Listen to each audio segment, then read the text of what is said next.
How many of you have gone to an exciting meeting? A meeting that you left and you were just so pumped and so ready to get to work. Or how many of you have gone to a meeting and you're sitting there impatiently, can't wait till it's done so you can go to lunch, go order your lunch, you can get back to your desk and do your thing, and you're sitting there and it's an hour, hour and a half, it's a waste of time, and people are just talking and rambling, nothing makes sense, and then you leave the meeting and you're like, oh, what actually got done? What's the clear direction that we're going? You know, most of the meetings are that way. Most meetings take way too long, and they cost a lot of money. Whenever you get 3, 4, 5 people in a room for an hour, that costs a lot of money. If you add it up, what you're paying each person per an hour. But I see people have way too meetings because they're not coaching. As a leader, one-on-ones are your most important thing to accomplish. That's the time whenever you can, if you're having consistent one-on-ones, 10, 15 minutes with someone, that's when you're going to find out clarity. That's when you're going to find out the real issues. And then if you have 5 people in your team and you've talked to all 5 of them, you find all the real issues, then you have a meeting and you bring up those issues in a generic way, not saying Bill said this, Serena said this. That's not what I'm talking about. Linda's calling everybody out.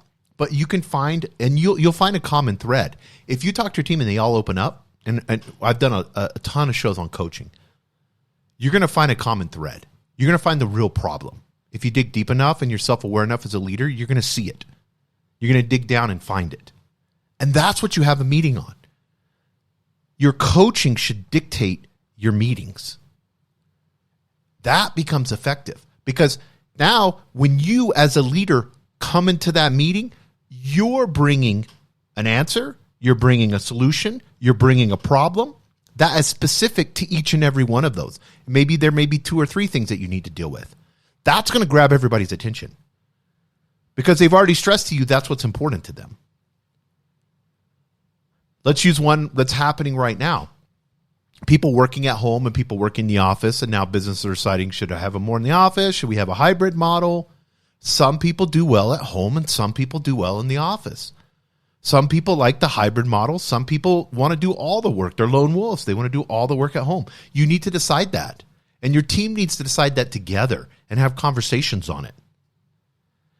And they need to be open about their personalities. And you need to have the one-on-ones, find out what they like. And if there needs to be compromises, talk to them one-on-one about that. Then come together and say, hey, I know some of you, want to come into the office only once or twice a week. I know some of you, love to work at home and you're way more productive at home. We see that. I see the work that you've done. So here's what we're going to do. Everybody's going to be in the office on Wednesdays, and that's when we'll have our big meeting, and we'll go over things. And then Mondays and Tuesdays, you can work at home. Thursdays, so the team 1 can work at home. Fridays, the other team can take off, and you guys can rotate your Fridays. But I want you guys to come up with a schedule and dish it back onto the team. Have a meeting where the team decides what's best. And you're going to be the referee in the sense of say, all I care is that the project gets done and that everybody feels like everybody's putting in the work and not one person's, goofing off at home and why the other person's having to take up the slack. That's all I care about. I care that all of you guys work in a cohesive unit. If you guys can do that over Zooms and work at home, as long as the projects are getting done, but I do enjoy when you come into the office so I can have one-on-ones with you. There's ways around everything, guys. You want a happy employee. I would lean on allowing them to set their schedule to be more creative if you can, than to having this egoic control, and having people sitting in an office goofing off with each other and being upset. Or they'll just find another business where they can work at home part-time. I mean, there's unemployment. Until unemployment skyrockets, there's businesses out there that would love to be able to have an employee that doesn't mind doing hybrid. So that's something that you have to look at as a leader and judge that. That may be important. Have you asked your team what's the most important thing for them? For them to be happy as an employee, what's the most important thing for them? You'll be shocked at the answers. And then, of course, always do the what else. Well, like working at home or coming in a little bit later because I have to deal with, taking 2 kids to school and all that. I'd really love to come in at, 10 o'clock, and then I can work, a couple hours at home, and then, leave. If I could work from like 10 to 2:30 here in the office, I could do that 4 days a week, and then the rest of the time work at home. As long as they're getting their work done. If they're not getting their work done, they're not being honest with you, you need to fire them. It's that simple. Or have a conversation with them and sit them down and say, hey, Elijah, I need to have a conversation with you. The projects aren't getting done.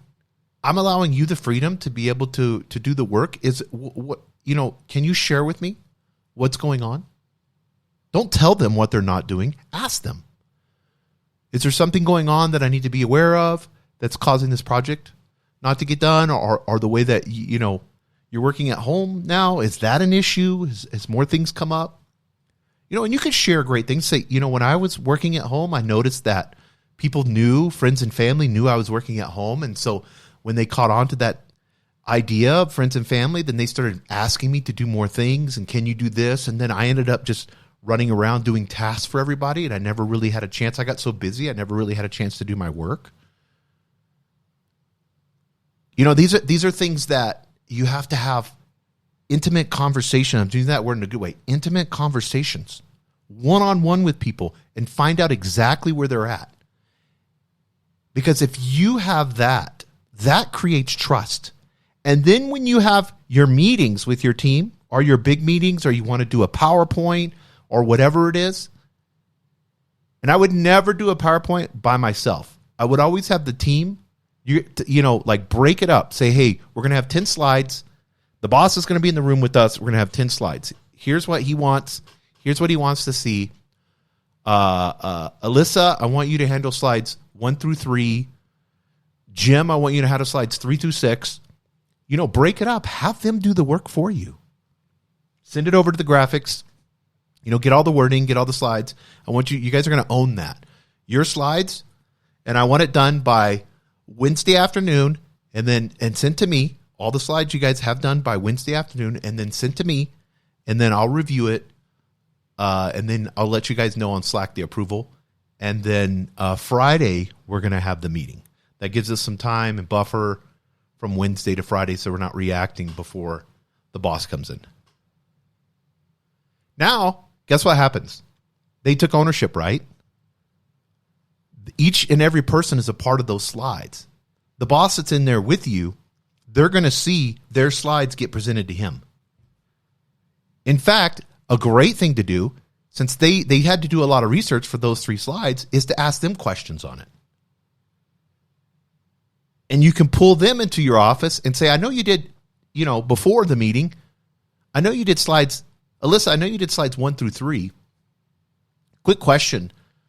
What type of research did you do? What type of things did you see that would be really important for myself and the leadership to know of the company? She's going to start talking. Well, this, I found out this, or this. That's great. Do you mind just sharing that in the meeting? No, I don't mind. It's kind of nervous, but I don't mind. Okay, perfect. Then the other 3 people that you had do the slides, pull them and ask them. Now what's happening? Boss comes in there, you come in there. What is that boss going to see when he sees you presenting slides? The slides look great. You're presenting the slides, and then other people, your whole team, is taking ownership and sharing wisdom to that boss. How is that, 1, going to make you look? 2, how does that make the team look to the boss? He's like, this is amazing. There's cohesiveness here. There's ownership here. This guy's a true leader. This is amazing. All of these things are just little tiny things that we don't want to do because we get so busy caught up in crafting the perfect email when we could pick up the phone and have a conversation. We could have a quick Google Meet or Zoom. I'm telling you, number 1 thing you can do is pick up the phone. I do that all the time. I'll send a text, say, hey, I got your long email. I don't want to come off wrong in the email. Do you mind if I call you real quick? Or can we schedule a Google Meet for this? It may take you 30 minutes to type out the email and make sure it's perfect, and they don't know your intention anyways. It's so horrible just reading something.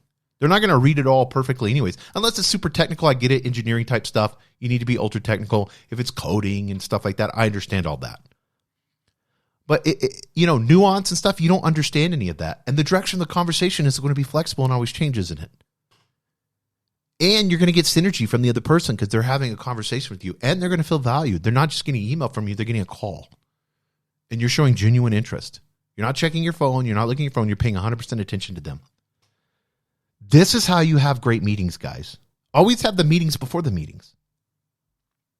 Because whenever you have clarity, people seek clarity. They want clarity. If you really think about it, everyone, look in your life.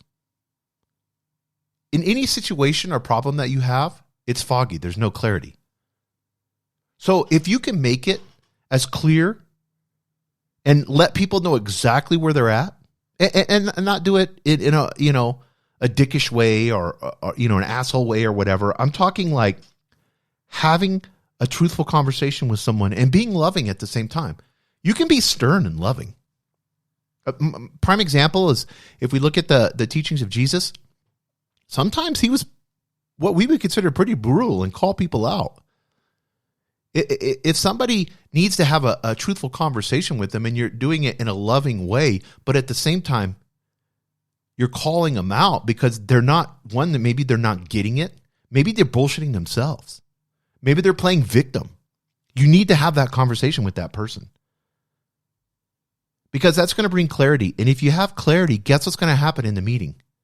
You're going to have clarity in the agenda. And in that agenda, you're going to be able to accomplish things. And then at the end of the meeting, you assign out the tasks. This is what we talked about. Let me summarize. So you're going to do this, you're going to do this, you're going to do this. We're dishing out.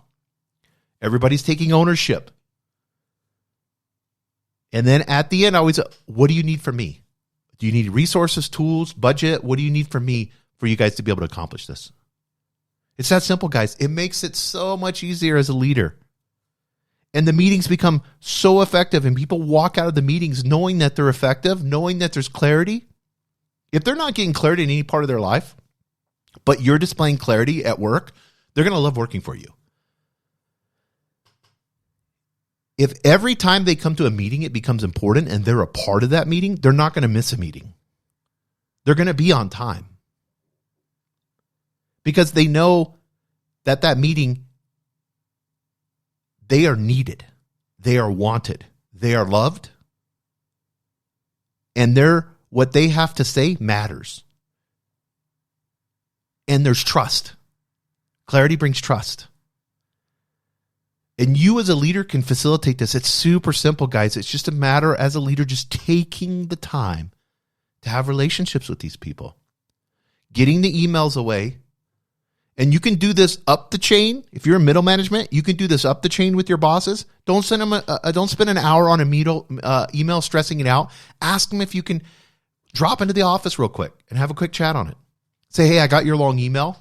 I would love to be able to just take about 15, 20 minutes and have a conversation on it. I think it'd be better one-to-one. If they say, I don't have time, can you send me an email? Sure, not a problem. I'll send you an email. But you'd be surprised how many people, if you're middle management, how many people appreciate that one-on-one. Especially, it depends on their age too. If they're a little bit older, they're going to want to have one-on-one meetings or phone calls.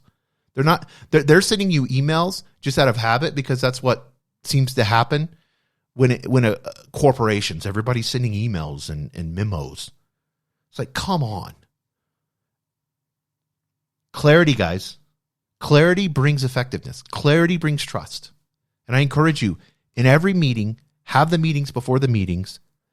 Have it where everybody takes ownership of the meeting.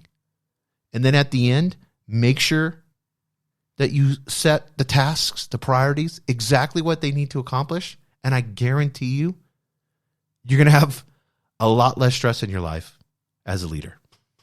Thank you for joining us on the Albuquerque Business Podcast. And thanks to our sponsor, RigbyDigital.com. abqpodcast.com. Make sure to subscribe and share. And go to abqpodcast.com. Get show notes, resources, and links to everything we talked about today to help you navigate your journey as an entrepreneur and business owner.